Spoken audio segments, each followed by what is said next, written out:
Nagulat ang komentator sa ginawa ni Yuki Kawamura.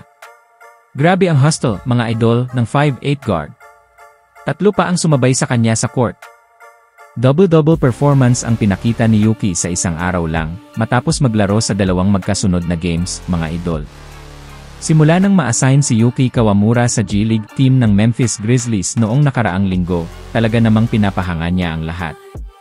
Bilang isang two-way contract player, eligible siyang maglaro para sa Memphis.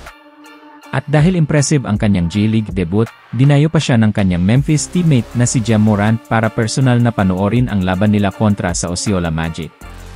Takeover agad si Yuki Kawamura sa opening frame. Sa loob lang ng unang 8 minuto, nagtala na siya ng 7 assists habang nasa starting 5. Mala Chris Paul ang datingan, mga idol. Dahil dito, sobrang nag-benefit ang kanilang big man na si Colin Castleton na nagtapos sa laro na may 26 points. Hindi mo na kailangang magtaka kung bakit enjoy si Ja Morant sa mga no-look passes ni Yuki. Sa kabilang banda, nasa Osceola Magic naman ang back-to-back champion na si Kuzil Long.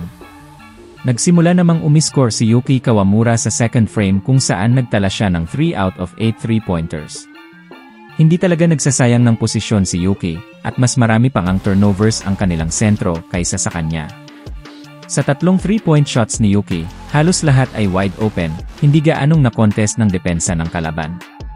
Dahil hapon nangyari ang laban sa Amerika, marami pa siyang oras para sa kanyang pangalawang laro kontra Philadelphia 76ers sa FedEx Forum Arena. Sa second quarter, mukhang natutunan na ni Yuki Kawamura ang signature moves ni Ja Morant. Napansin pa ito ng mga commentators nang banggitin ang kanyang confidence sa pagpasok ng mga clutch shots. Patuloy ang ulan ng assists ni Yuki sa second half, kaya't meron na siyang double-double. Isa pang assist kay Colin Castleton sa fast break at and-one basket ang nagdala ng momentum para sa Memphis. Sa fourth quarter, pinakita ni Yuki ang kanyang composure. Naitira niya ang isang contested mid-range shot, ngunit ang pinakamalupit ay ang hustle play niya under 3 minutes na may 3 bantay. What an effort play Yuki, ang sigaw ng commentator. Sa huling minuto, may assist pa si Yuki para sa isang dagger 3-pointer ng Memphis. Sa dulo, panalo ang home team sa likod ng 15 points, 16 assists, at 2 rebounds ni Yuki Kawamura. Grabe ang hustle, mga idol.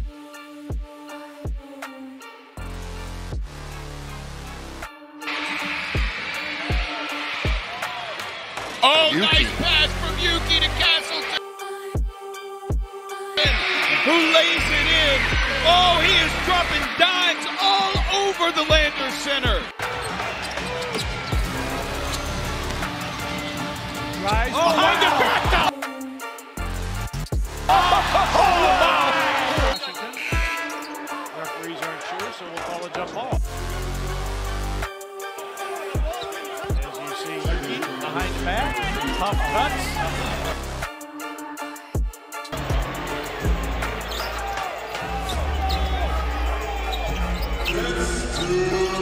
Yuki, step back. 3.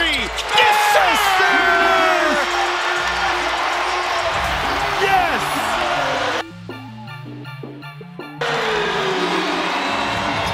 First NBA basket.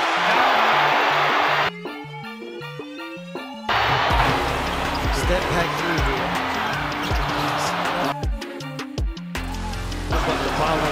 Get excited. Get excited, Yuki.